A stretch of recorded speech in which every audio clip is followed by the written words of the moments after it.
We're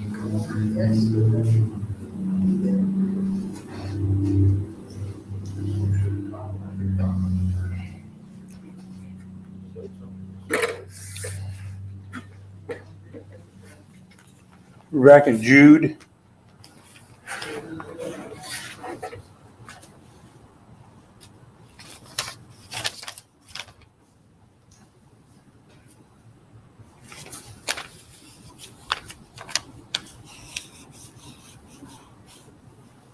Sherry says hi. Hi, Sherry.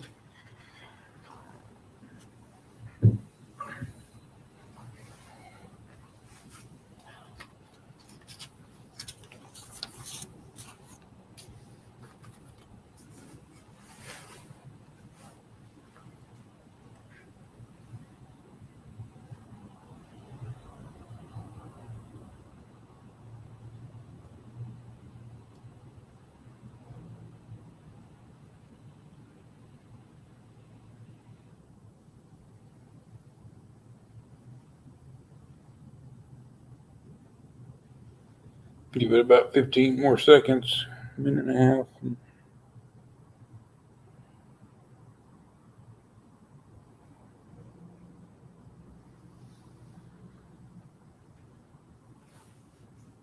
Okay. We're going to read, let's look at verses 5 through 19 of the book of Jude. Excuse me, 5 through 16. Let's do that, 5 through 16. Now I desire to remind you, though you know all things once for all, that the Lord, after saving a people out of the land of Egypt, subsequently destroyed those who did not believe, and angels who did not keep their own domain, but abandoned their proper abode, he kept in eternal bonds under darkness for judgment of the great day. Just as Sodom and Gomorrah and the cities around them, since they in the same way as these indulged in gross immorality and went after strange flesh, are exhibited as an example in undergoing the punishment of eternal fire. Yet in the same way, these men also, by dreaming, defile the flesh and reject authority and revile angelic majesties. But Michael, the archangel, when he disputed with the devil and argued about the body of Moses, did not dare pronounce against him a railing judgment, but said, "The Lord rebuke you." But these men revile the things which they do not understand, and the things which they know by instinct, like unreasoning animals. By these things they are destroyed. Woe to them, for they have gone the way of Cain, and for pay they have rushed headlong into the error of Balaam, and perished in the rebellion of Korah. These are the men who are hidden reefs in your love feasts, where they feast with you without fear, caring for themselves, clouds without water, carried along by winds, autumn trees without fruit, doubly dead, uprooted, wild waves of the sea, casting up their own shame like foam, wandering stars, for whom the black darkness has been reserved forever. It was also about these men that Enoch, in the seventh generation from Adam, prophesied, saying, "Behold, the Lord came with many thousands of his holy ones, to execute judgment upon all, and to convict all the ungodly of all their ungodly deeds, which they have done in an ungodly way, of all the harsh things which ungodly sinners have spoken against him. These are grumblers, finding fault, following after their own lusts. They speak arrogantly, flattering people for the sake of gaining an advantage." Okay. Before we get in, I want to throw it up open to your comments on that passage. There are some, again, we've talked a little bit about the quotes from these apocryphal books, and I need to clarify or correct some of the things I said about the books of the Apocrypha last week. You may well find a Bible, an edition of the Bible that has the book of Enoch that is quoted here, which is First Enoch. There's 3 different ones. I don't want to get too far off into that. They probably weren't written by Enoch. They were written much later than that.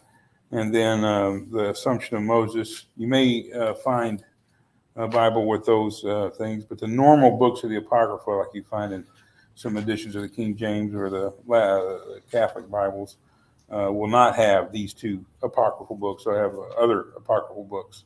So when I get into the Apocrypha, I get out of my depth very quickly. And I think I said that you can find them, and you can probably, and there's so many different editions of the Bible, you can find everything. But that is, they're not the normal books of the Apocrypha that you would find in the Bible, in many editions of the Bible, excuse me. Hi, Robin. Hi, now. Okay, I'm throwing it open while I sneeze, so go ahead. Whatever thoughts you have. Go ahead.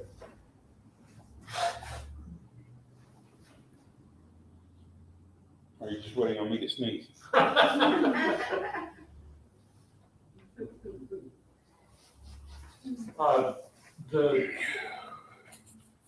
The fifth verse, though you already know all this, I want to remind you,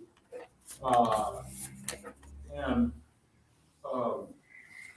that's interesting because that's the way the NIV says it, and some of the others talk about once you fully know it. I was reading into it like it was once for all given kind of situation.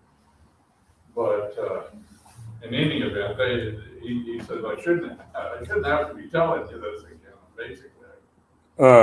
Yes. Well, let's look at the two different statements. First of all, to remind, as you said, that's really a repeated theme in the Bible.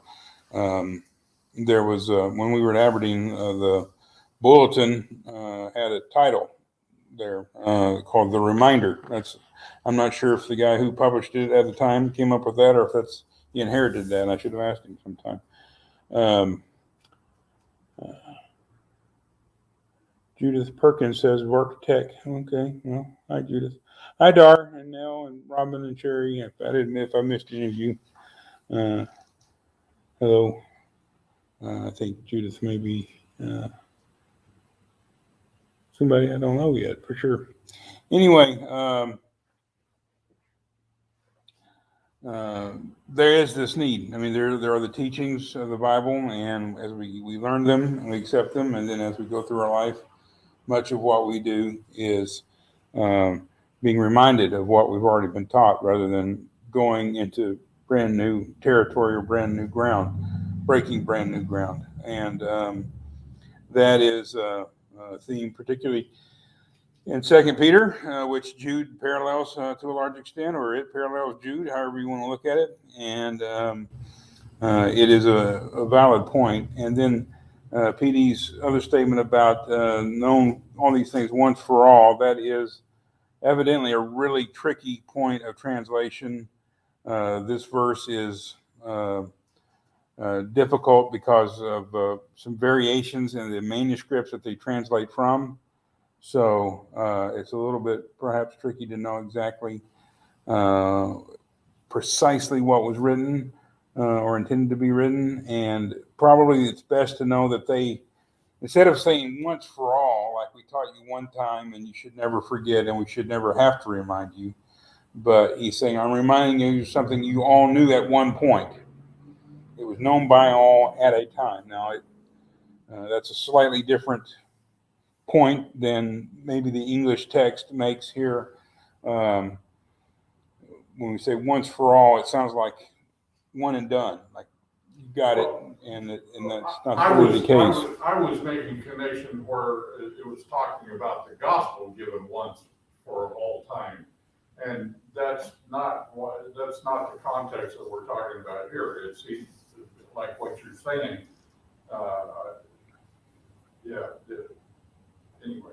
Well, he's again encountering some false teachings, and he's having to remind them of authentic teachings that they all have heard. I think that's maybe the intended gist of the statement, is not so much that there's no need you shouldn't have to have it reminded to you, because reminding is a big part of it. But again, he's calling them back to what they knew, rather than saying they need something else or something they haven't heard before. Again, this is a tricky point of translation, and some other texts may be a little even more vague than that on it. It continues with the next sentence, that the Lord, after saving people out of the land of Egypt, subsequently destroyed those who did not believe. That is also at some places translated. You may have a translation that says Jesus did this, or that even Joshua did this, because evidently one of the earliest manuscripts has Yeshua here, which is Joshua or Jesus, either one. It can be translated either one. We talked about that on a Sunday morning not too long ago. But that is probably not the intent. Probably the more accurate, when you look at the context of what's being said, which is this final judgment being meted out on, first off, the disbelieving Israelites in the wilderness, and then also upon these angels, and then Sodom and Gomorrah. I mean, in some ways, we think of God being Father, Son, and Spirit, and kind of, in a sense, interchangeable. And in another sense, they are distinct beings, and we would normally kind of ascribe this to the Father, the God of Abraham, that did these things. So the Lord there is probably a preferred translation, and referring to the being we would normally refer to as the Father, doing these acts of judgment. And we are going to look a little bit at each one of these kind of denunciations, if you will, in your handout. If you have a handout, you'll note that I don't really go into them all that much. I think overall, and we'll kind of come back to this, is it's warnings of people who were defiant to God's will, that led people astray, that received judgment, severe judgment, and that is what is waiting for these false teachers today. At the same time, these were texts, even the extra biblical texts to which Jude refers. These were well-known stories to the first audience. So when he mentions these names, or he mentions these stories, they know what he's talking about, at least to some detail. So you can take these stories and go back and really, work them and dissect them and try to glean as much as you can from each story, and that's a fine thing to do. Or you can kind of look at it kind of more broadly, that it's a warning of these people who exhibited behaviors that these false teachers are now exhibiting. They did the same thing back in the day, and this is what happened to them. So these people today should be wary of this. And I guess you could say the people of today who do these things should also be wary, which is why that still, I think, the book Jude is, while it's a difficult book, it's a short book, but a difficult one, it does have real relevance today. It's like eating some crawfish. Have anybody ever eaten crawfish? Everybody has eaten them. They're pretty tasty. They're basically little bitty lobsters, and they're a whole lot of work to get a lot of meat. If you're going to get a lot of crawfish meat, you're going to have to work a lot. You do a fair amount of work for a little bit of meat, but the meat's really good, isn't it, Ed? And you do have to suck the brains out. If you didn't know that, you do have to twist that head off and suck those. That's where all the fat and all the spices. And then the meat, the tail is the meat. So got you something to look forward to. They are not kosher, by the way. If you're trying to keep kosher, that would be a thing to avoid. But good stuff. So it's a lot of work, but for something that's really good. I think maybe not a big chunk of theology coming out of this, but an important notion and some really valuable insights. Okay, he starts off with the people in the land of Egypt. What do we know about the people in the land of Egypt? The Israelites who came out of the land of Egypt that did not believe. What do we know about them? Almost the entire population of Israel that came up out of Egypt. The ones who saw the Red Sea parted and walked across, the ones who witnessed the plagues, the one who entered into the covenant, including the one who gave them, who brought the covenant down, Moses. They almost all die and do not go into, statistically, they all died. There's a couple of, when your population of survivors is 2, statistically, they're insignificant. But to Joshua and to Caleb, they were not insignificant. That was them. So, but that's kind of the message. And it's a warning, and I think it's a really good warning, that you can believe, God can do great things for you and see you, but if you rebel and you disbelieve at the crucial moment, when God is really calling on you to have faith in Him, and you disbelieve, that's very displeasing to God. And none of those people got in. So the people, the generation, we always think things are always getting worse, don't we? We think every generation is worse than ours, and the one before us was better than ours is. So it's just a steady decline. And yet it's the nation of Israel, it's the second generation that is deemed worthy to be brought into the land of Egypt, not the first generation. Well, I guess that would kind of be the sins of the father. That second generation, they didn't rebel, and so that's how come they were able to keep going on. But the first generation, they almost to a man, yes. Yeah. I mean, when you say sins of the father, that kind of you complete the phrase with "is visited upon the sons," and it was not visited upon the sons in that sense. And it's not that the sons, when they went in, were perfect. So it's not. God isn't demanding always perfect obedience, but He is calling for faith. And really, why did their faith? What was the incident in their history that their faith obviously failed them? When was that?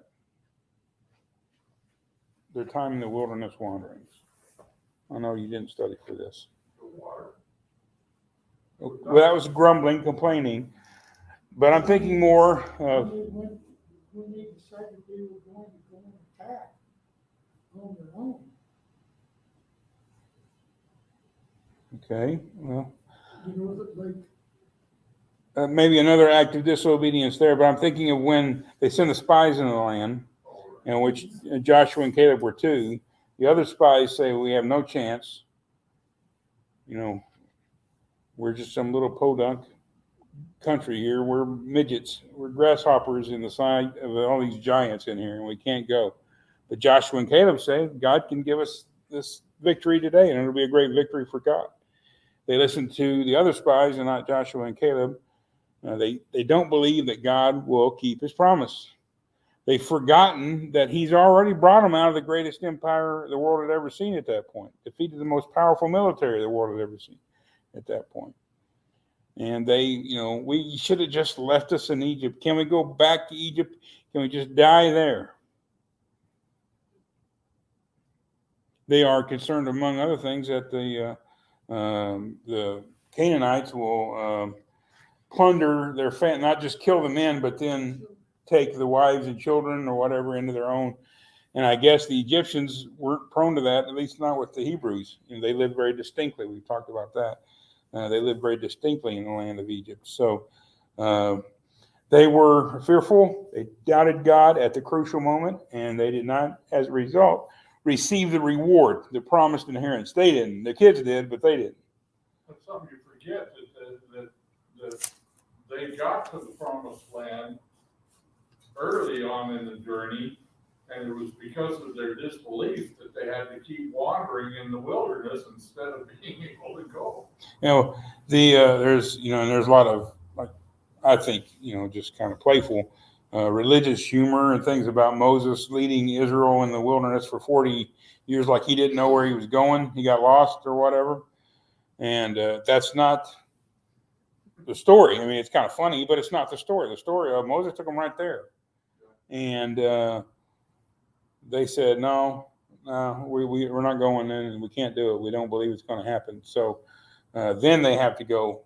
Then the 40 years really starts in earnest, and they're struggling and dying, basically. They have received a life sentence and with no possibility of parole. They just are sitting in prison, basically, until they die, which helps contribute to our negative idea of what the wilderness means. But they were, he wasn't just lost, wandering around.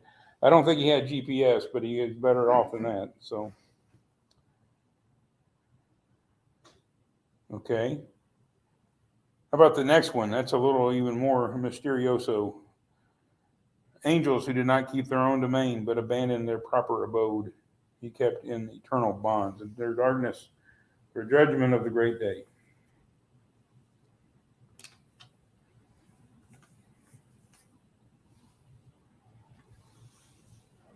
Okay, this is also, as I said, referring to Enoch, First Enoch, or the Book of Enoch. There's also these traditions in other contemporaneous or maybe even more ancient religions than the Israelite religion about fallen angels. And evidently angels were a topic of fascination for Jewish people. They were, something they really wondered and pondered about. And there's a lot of extra biblical writing about angels, and including fallen angels. And in Genesis chapter 6, verses 1 through 4, and we looked at this many moons ago when we started off in Genesis, but the whole story of these sons of God going into the daughters of sons of men, the daughters of men with the sons of God, and the Nephilim and all of that. And while it's something we don't dwell on usually very much, it is something that the Jewish people pondered over. They took every word that came out, and there's a lot of interpretation and tradition, a lot of commentary on everything about the Bible. They didn't just read the Bible. They read what the rabbis and the scribes and Pharisees and everybody thought about it. So it is hard to understand. A lot of it is very difficult to understand. So rather than saying, well, I can't understand it, and ignoring it, which is a fun thing to do, I think, when you come to something you don't understand, just ignore it. But they really wrestled with it. They worked with it and said, okay, what does this mean? What is God saying to us? And the book of Enoch was probably written maybe 200 or 300 years before the time of Christ, within that time. So again, it was not written by Enoch, who was the great-grandfather or whatever of Noah. Or is that right? Getting confused. Abraham, I think so. Anyway, that's kind of the way they dealt with these texts. And Jude is taking an idea, a concept, a gathering of beings, a certain group of beings, angels, something which may have had a lot of fascination for people of the time, and incorporating a story into the biblical text. And I don't know that he's using it here to affirm the veracity of, say, these extra biblical texts or these stories. He's not necessarily saying this is exactly what happened. What he is saying is, remember how this story goes? How did it end up? It's like telling the story of, Brer Rabbit getting thrown in the briar patch. Did Brer Rabbit really get thrown in the briar patch? No, but what was the point of the story? He wanted to be in that briar patch, didn't he? That was the best thing that could happen to him, was to get in that briar patch. So he's taking this story, maybe an old folk tale or something like that. Maybe something that was not included in the text of the Bible. Something that Hebrews did not put in their Bible, and something that we don't put in our Bible very often. But he's saying, you know this story, they're familiar with it. What happened to these guys? These angels who did not keep in their lane, kind of, who did not stay in the place that God had apportioned for them. And how did they come out of it? They were driven in Genesis by sexual desires, the sons of God for the daughters of men. It was inappropriate, and the punishment came as a result thereof. So, again, that's why he's using the story. And it brings up to me the question, if Jude incorporates this text into the Bible, does that not make the story biblically reliable? Maybe, and maybe not. Paul quotes Greek plays and Greek writers sometimes in his writings. And I think you just have to look at how they're using it and then allow for some disagreement possibly on it. And I really think Jude is not necessarily saying this is exactly what happened, but he's saying this is the story and this is how it turned out.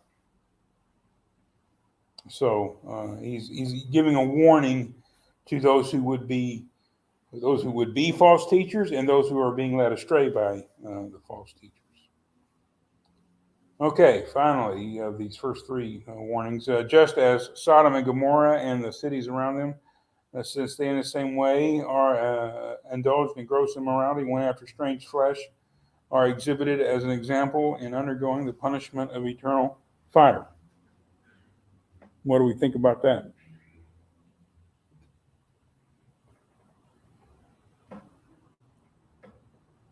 Well, it would be another warning that they were clearly aware of, reminding them of this, again, like you say, this is what they did and this is what happened to them. You can go back and look at the story of Sodom and Gomorrah. Peter kind of takes, in 2 Peter, whoever wrote that, maybe Peter, it is more on the focus of Lot. Peter talks about Noah, the flood, and Lot as warnings of God's judgment. Jude kind of goes in a slightly different, you can't talk about Lot without talking about Sodom and Gomorrah, really. But again, the story of Sodom and Gomorrah is one of sexual depravity, but also attempting to victimize the vulnerable, exploit the vulnerable. They saw the two men who were angels who did not go after that which they were not supposed to pursue. They were on a reconnaissance mission for God, weren't they? And Noah takes them in and protects them. Lot takes them in and protects them, expressing even the willingness to sacrifice his own daughters to protect them. By contrast, the men want to exploit them. So, again, you can look at the specific way in which they were trying to exploit these angels, or you can look at the fact that they were simply, rather than welcoming and being hospitable towards the stranger, the alien, the sojourner, they were trying to exploit their vulnerabilities. And because they did what they did, these are 3 points to support the original point, which is that God will punish evildoers. God will punish those who lead his people astray. And you can kind of tell they're leading you in the wrong way because of the lives that they live.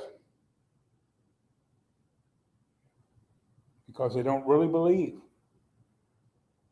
They don't accept what God has given them, the message that God has given them. They are getting out of their place and pursuing that which they're not supposed to pursue. They are, exploiting the weak. And this to this contemporary that to our times notion that God is one big fuzzy warm hug, or that Jesus tells us to love, not try to bless and transform as we are being transformed ourselves. That's not really the biblical message. You know, the next time you hear someone say, well, Jesus said just love everybody, and Jesus has some strong words of condemnation at times, usually for the religious leaders, that's for sure. But the notion that biblical love means everybody is okay right the way they are is not consistent with the text. And these are three examples of it, of the need to be in alignment with God's will. And when you are outside of God's will, punishment, judgment awaits. It's not something I talk about a lot. It's not something anybody. It's the stick, not the carrot. You know, but you kind of need both. There has to be justice in order for there to be mercy. If you take justice out of the equation, you can't really give mercy. What are you giving them mercy from? There's no justice, so why give them mercy? Okay. Verse 8, he shifts gears and goes back again specifically to the false teachers, the same way these men also by dreaming. You know, Joseph was a dreamer, but their dreams are different. They defile the flesh, reject authority, and revile angelic majesties. Again, they are not in keeping with the honorable notion and stories surrounding angels. They are in rebellion to that. And there's this arrogance to it, arrogance to their misdeeds.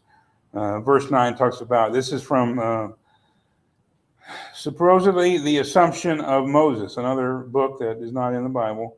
We do not have all of either the book of Enoch, generally referred to as First Enoch, and we do not have all of the Assumption of Moses. And the thing he's referring to here evidently is not in what remains of the Assumption of Moses. The text that we have of the Assumption of Moses does not have evidently this story in it, in which the story of Moses, he's not going to get to go in the promised land, right? Because of his disobedience, he doesn't get to go into the land. He gets to be shown. He gets to go to a mountaintop and be shown the promised land, but he doesn't get to go in. Is that better or worse, to see it and not get to go? Or I don't know. So God takes his life, and the story around it is God sends Michael, the archangel, to bury Moses, and yet the devil, Satan, feels like he's got a claim on the body of Moses because Moses was himself a murderer. Right? Moses killed an Egyptian. So in this kind of supernatural, I guess you would say a form of mythology. I'm not saying Moses didn't really live, but the story around Moses is not in the Bible, not around his body. And again, the point is not so much that even that happened. The point that Jude is making is that in this contest between Michael and Satan, the archangel says, "The Lord rebuke you." The archangel is more humble, less presumptuous, has a gentler spirit towards Satan than these false teachers do towards Jude, towards other sound biblical teachers. So it's again, I don't think it's being offered for the point that this actually happened. I'm not saying it didn't actually happen, but I don't think Jude is saying that this is exactly what happened as much as he's saying the story says that Michael left room and let God rebuke these people, not rebuking them himself.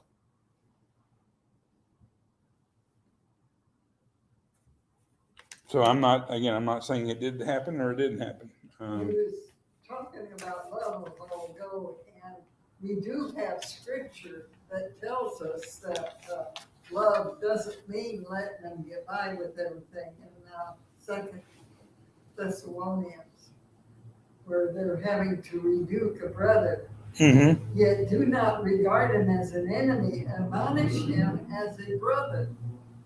And so we've got scripture to back up what you would say. And I think we're getting maybe a little bit off the story, but I think that's a good example of biblical discipline that is much more appropriate most of the time than, say, the 1 Corinthians chapter 5 of the brother that is disfellowshipped and excommunicated, whatever you want to call it. That is a very extreme form of discipline. Even in that one, don't you treat him? They eventually, hopefully, 2 Corinthians seems to indicate that he repented and he came back, and even that was for the purpose of destruction of the body to save the soul. So, but 2 Thessalonians is you do not disfellowship him, but you treat him as someone who needs to be guided, perhaps abruptly, into a different life, into a different direction. Let's see.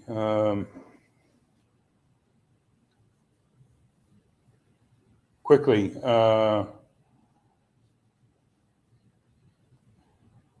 Their arrogance, verse 10 is discussed. They revile things they don't understand, things he's basically saying they're stupid animals. They're just kind of going on instinct, not really understanding, not thinking, not being led by the Spirit, rather than just acting kind of like base animals.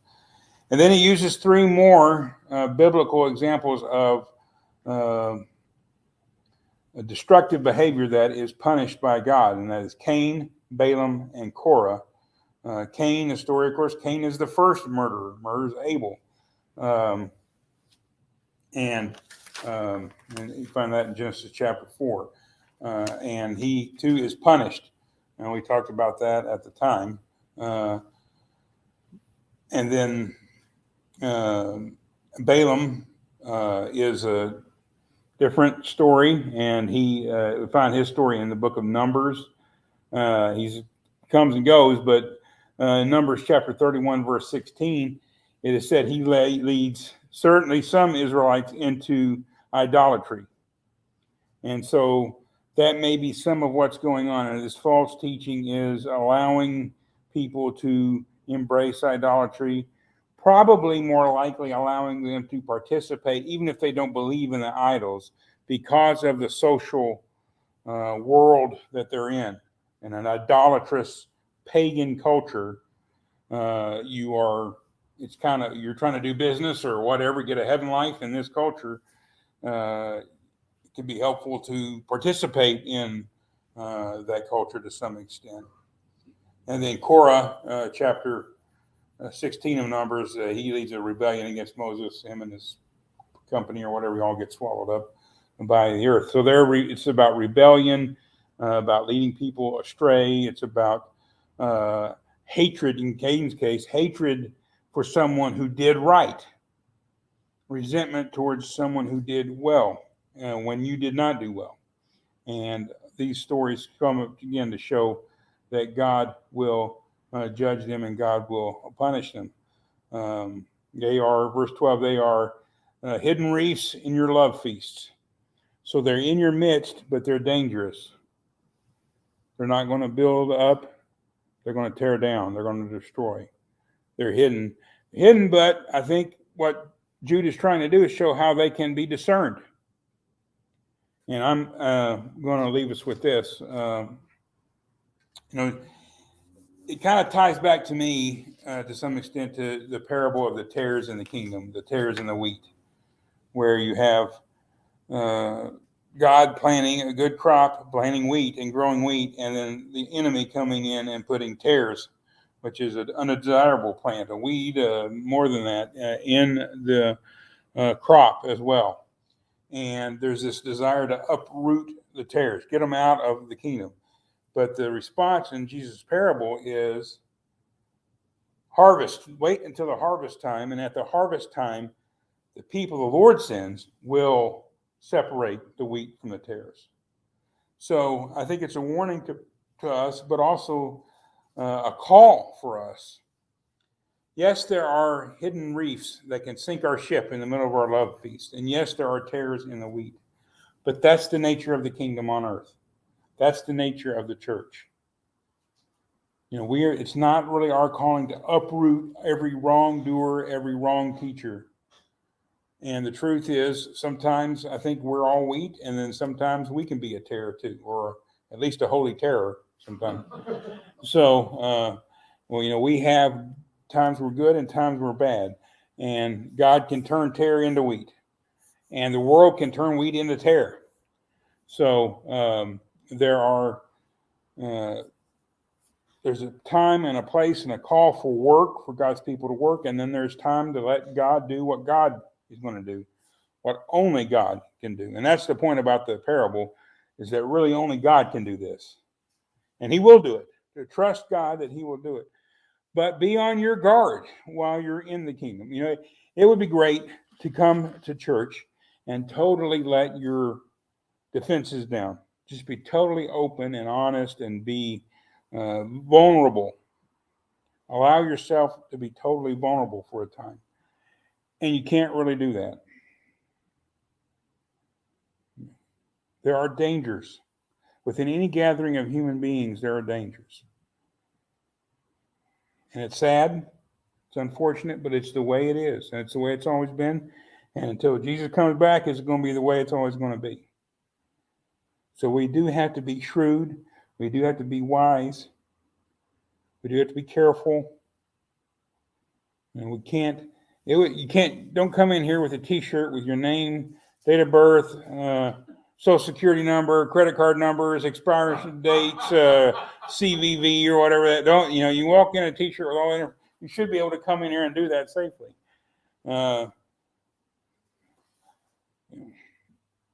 Don't tempt your brother either. Don't do that. So, there's a time and a place for caution and wisdom, discernment, and yes, we are vulnerable at times. But the church is an imperfect incarnation. It's the body of Christ, but an imperfect one, and there are dangers within it. So we need to beware of that. Okay, we'll finish up Jude next week. We'll come back to a little bit to this these last stories here. But it's mainly these denunciations are about verse 15, execute judgment upon all and convict all the ungodly. God can save his righteous people and punish the ungodly ones all at the same time. He's done it before. He will do it again. Okay, thank you for your attention and your comments. And Mr. Waite is going to lead us in a closing prayer.